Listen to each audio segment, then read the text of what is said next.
ওই সাপের আমাদের যতটা পথ দেখানোর কথা ছিল, ওই সাপ আমাদের ততটাই দেখিয়েছে। বাকি পথটা আমাদেরকেই কিন্তু পাড়ি দিতে হবে। ঠিক বলেছ লোকনাথ। ঈশ্বরের দর্শন পেতে গেলে নিজেকেই নিজের পথ খুঁজে নিতে হয়। ঈশ্বর হয়তো সেই পথ খুঁজে পাওয়ানোর জন্য সাহায্য করতে পারেন, কিন্তু অন্তিম গন্তব্য নিজেরা খুঁজে না নিলে ঈশ্বর দর্শন যে অসম্পূর্ণ থেকে যায়। এতটা পথ যখন এগিয়ে এসেছি বাবা পশুপতিনাথের দর্শন পাওয়ার জন্য, এইটুকু পথও আমরা যেতে পারবো। ঠিক বলেছিস লোকনাথ। জয় বাবা মহেশ্বরের জয়। জয় বাবা মহেশ্বরের জয়। জয় বাবা মহেশ্বরের জয়। জয় বাবা মহেশ্বরের জয়।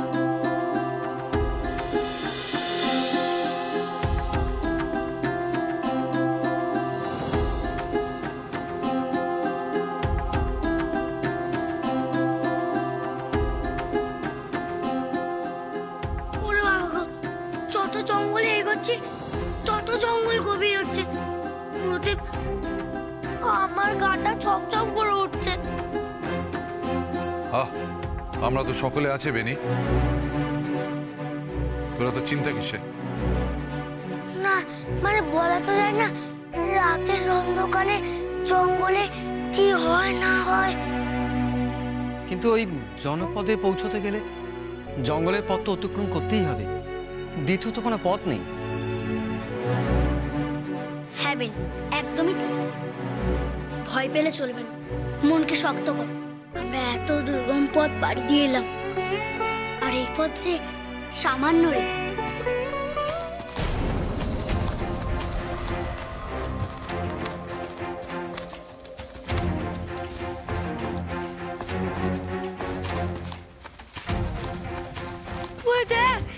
কিসের আওয়াজ আসছে? এত রাতে কিসের শব্দ?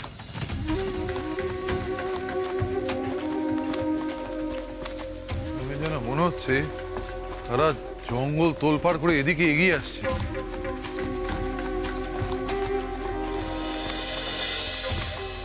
এমন গহীন জঙ্গল বন্য পশুও হতে পারে। পশুরা কিন্তু খুব হিংস্র হতে পারে, তাই সকলে কিন্তু খুব সাবধান।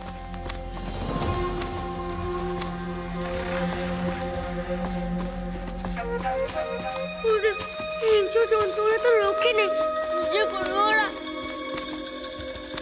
আহা বেনি, অত ভয় পাচ্ছিস কেন? একটা কথা সব সময় মনে রাখবি, তুই যদি পশুদের কোনো ক্ষতি না করিস, ওরাও তোর কোনো ক্ষতি করবে না রে। তাহলে লোকনাথ, সাবধান আমাদের থাকতেই হবে।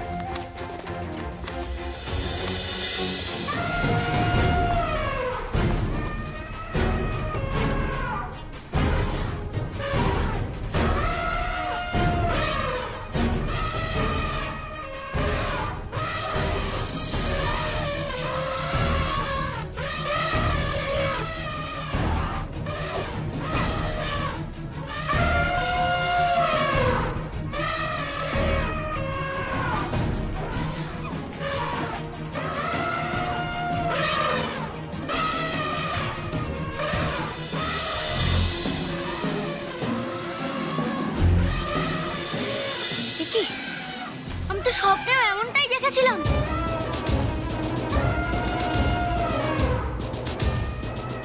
ওরে বাবা, দেখ লোকনাথ, এ তো স্বপ্ন নয়, এ তো সত্যি। ওরা এবার আমাদের নিয়ে কি করবে কে জানে। হয়তো নিশ্চয়ই আমাকে কিছু বলতে চাইছে গো। তোকে? হ্যাঁ গো গুরুদেব,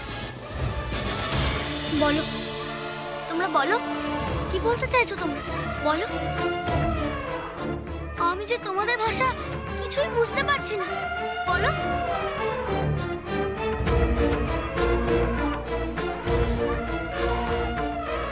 এই আওয়াজে কেমন যেন আর্তনাদের সুর ভেসে আসছে।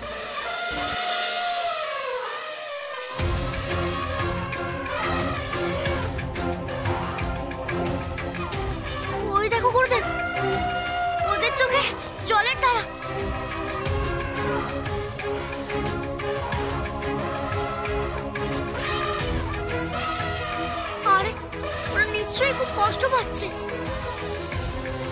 তাই তো রে, ওদের চোখে এমন জলের ধারা কেন?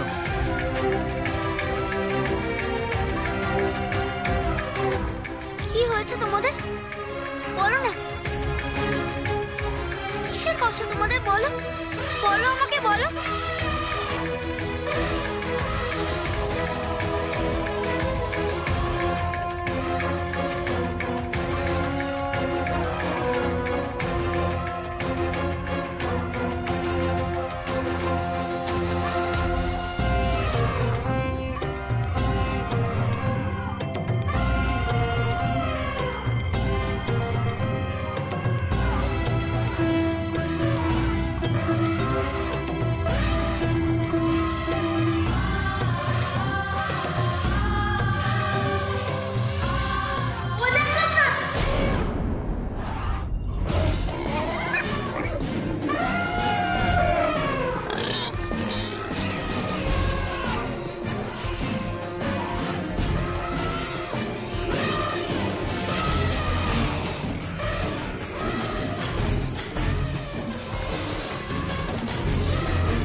স্বপ্নে দেখেছিলাম।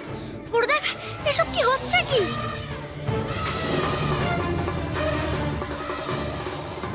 এদের সকলের চোখেই তো অশ্রুধারা বয়ে চলেছে।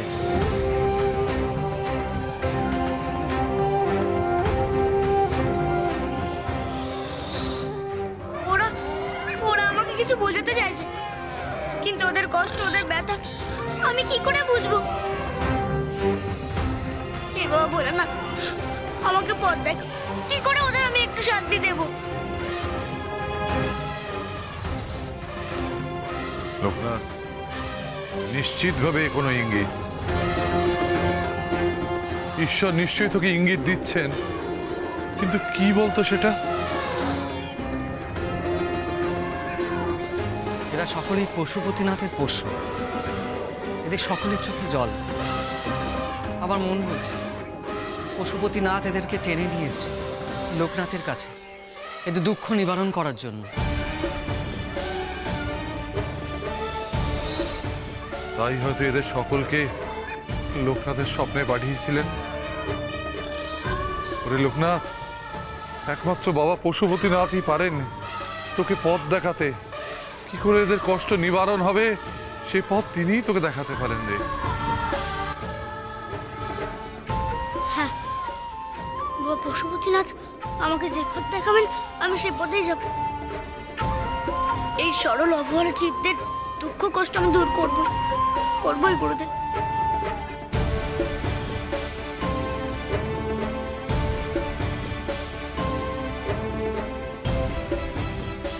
আরে কোথায় আছো তোমরা? দাঁড়াও, আরে দাঁড়াও, তোমরা দাঁড়াও।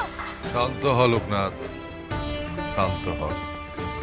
এই অবলা জীবদের কষ্ট দূর করার উপায় প্রভু নিশ্চয়ই তোকে দেখাবেন।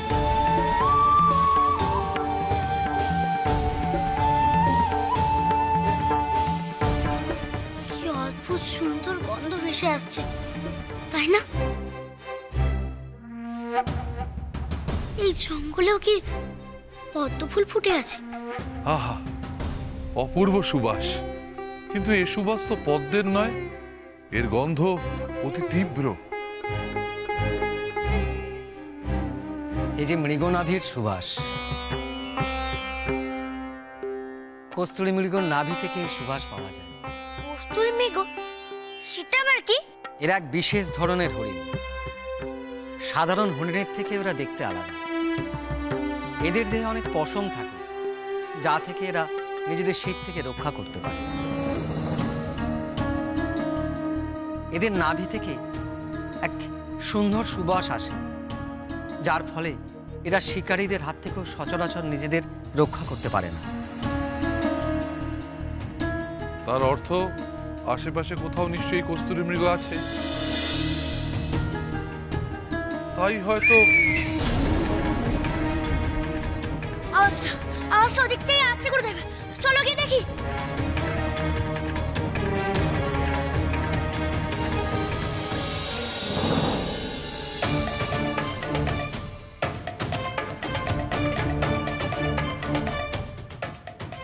ভালো লোক করে তো এক দানে হরিণটাকে মেরে দিলি। একবার পশুর দিকে তীর শানালে সে আর পালাবার পথ খুঁজে পায় না। ঠিক বলেছিস, হরিণটা ওইদিকে পড়ে আছে মনে হয়। চল ধরে ফেলি। গন্ধটা ওই দিক থেকে আসছে বুঝলি, আমাদের হরিণটাকে এখনই ধরে ফেলা দরকার। চল, দেরি কিসে?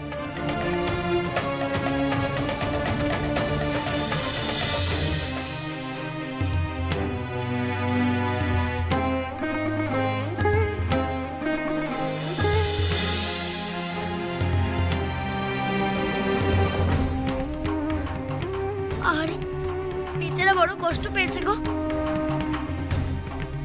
ওকে ভাবে তীর কে মারলো? সে পেরেছে না, তার কোনো দয়া মায়া নেই রে লোকনাথ। ওর যন্ত্রণা উপশম করতেই হবে, যেমন করেই হোক।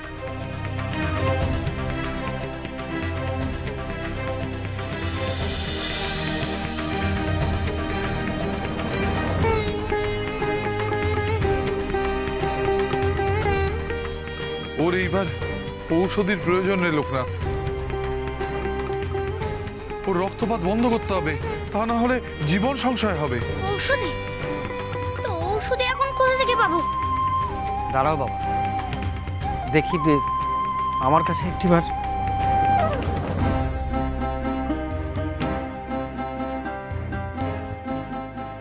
ওর ক্ষতস্থানে লাগিয়ে দাও।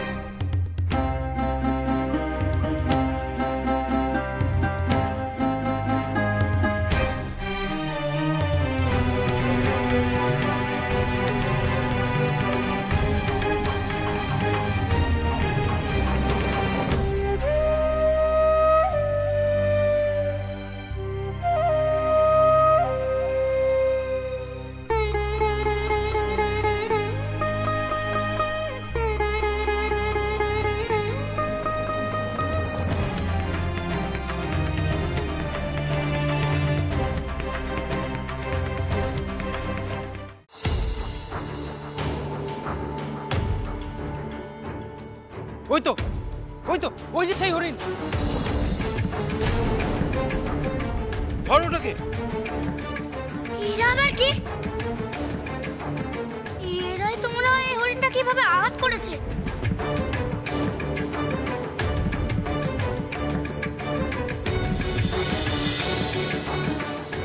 আরে আরে পালাচ্ছে যে। আরে আগেই তো ধরবি ওটাকে, নাহলে তো পালাবে। এই চল সবাই, চল চল চল চল।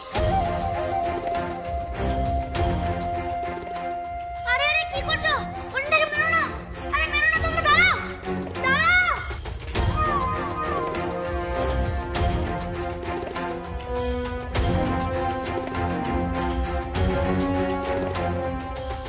আরে কোন দিকে গেল? এদিকেই তো আসতে দেখলাম মনে হলো। না হে, মৃগনাভির গন্ধ তো এখানে পাচ্ছি না। আমার মনে হয় বহুদূর পালিয়েছে। হরিণটা পালাবে কি করে? হ্যাঁ, এমন ভাবে তীরটা লেগেছিল। আমার মনে হয় এসব ওই ছোকরার কামা। হ্যাঁ, সেই হয়তো তীরটা বার করে দিয়েছে। হ্যাঁ গো,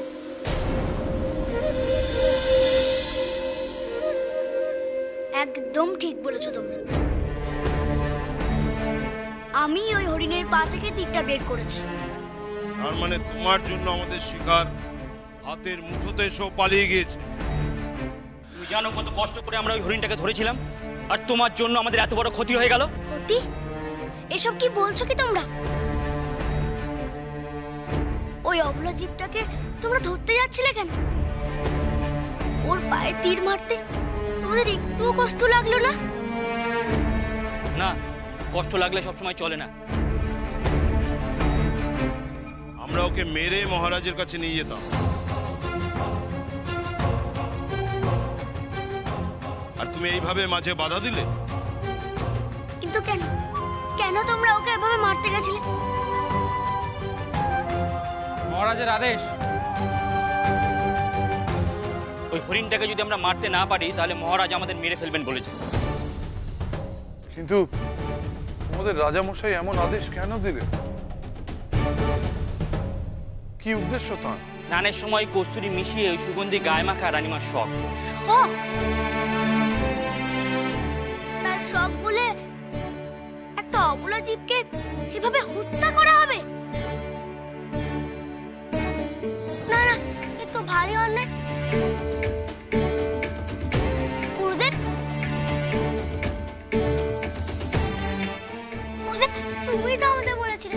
রাজা নাকি প্রজাদের সেবা করে, রক্ষা করে, কিন্তু এখানে তো তা নয়। তোমরা বড় বেশি কথা বলো দেখছি। আমাদের কথাটা দয়া করে শোনো তোমরা। অবলা জীব হত্যা করা একটা পাপ, ওই পাপ তোমরা করো না গো। এই একরত্তি ছেলের মুখে বড় বড় কথার খই ফোটে দেখছি। এক্ষুনি মহারাজের কাছে নিয়ে চলো। তাই চলো, একে তো মহারাজের কাছে পেশ করতেই হবে। এর জন্য আমরা কস্তুরীর হাতের কাছে পেয়েও স্বীকার করতে পারিনি, সে কথা তো মহারাজকে জানাতেই হবে। হ্যাঁ চলো। কি কি করছেন আপনারা? লোকনাথকে স্পর্শ করবেন না। না গুরুদেব, আমাকে ওদের নিয়ে যেতে দাও। ওরা আমার নামে নালিশ জানাবে। আমি তো আগে ওদের এই অন্যায়ের বিচার চাইবো। অন্যায়ের বিচার বটে। শোনোই ছোকরা, ওই কস্তুরী তোমার জন্য হাতছাড়া হয়েছে, এটা যদি মহারাজ জানতে পারে না, তা তোমার কি করবেন তুমি জানো? হ্যাঁ, ওই মহারাজের কারাগারে তোমাকে বন্দি করে রাখতে পারে। কারাগারে আটক? না না গো, ওকে তোমরা নিয়ে যাও না, ওকে তোমরা ছেড়ে দাও। না, তা সম্ভব নয়। একে রাজার কাছে নিয়ে যেতে হবে। ভয় পাস না বেনু। গুরুদেব কি বলেছিল তোর মনে নেই? আমি তো কোনো অন্যায় করিনি, তাহলে আমি ভয় পাবো কেন? বরং যারা অন্যায় করেছে তাদের ভয় পাওয়া উচিত।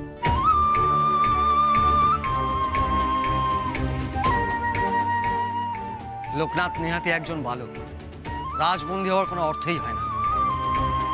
ওসব কথা আমরা জানি না, যা বিচার করার রাজামশাই করবে। আমি তোমাদের রাজার কাছে যেতে প্রস্তুত। আমি ওনাকে কিছু প্রশ্ন করতে চাই। তুই কি বলছিস লোকনাথ?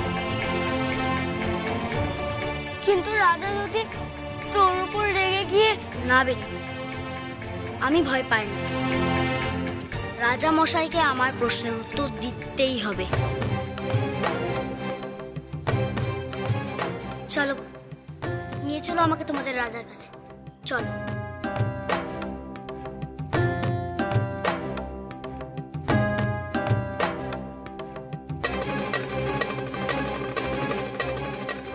হে বাবা ভোলানাথ, এ কি বিপদে পড়লাম। এখানে আর বৃথা বাক্য ব্যয় না করে আমরা চলুন, ওদের সাথে যাই।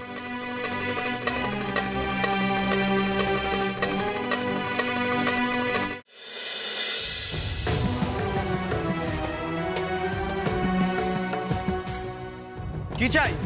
মহারাজের সঙ্গে দেখা করতে চাই আমরা। এই বালকের নামে মহারাজের কাছে নালিশ জানানোর আছে। বেশ, যাও তোমরা, একে নিয়ে যাও।